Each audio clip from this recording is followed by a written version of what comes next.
Twarakundanye biratinda, hashize igihe naje gusanga dufite ubwoko bumwe bw'amaraso. Birumvikana ntabwo twari bubane, ni nko kubana na musaza wawe.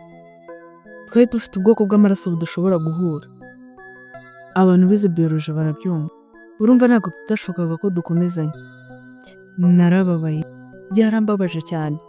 Ntangira kwitotombera Imana, ndayibwira nti Imana, ni gute ushobora gufata umuntu mwiza nari mpuye nawe? Ni gute ushobora kubabaza umutima wanjye ukantandukanya n'uriya muntu?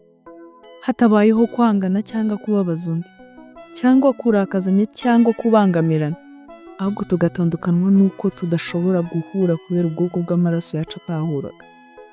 Nagerageje kwitwara neza nyuma y'ibintu byose byambayeho. Ni gute ushobora kunkora ikintu nk'iki koko?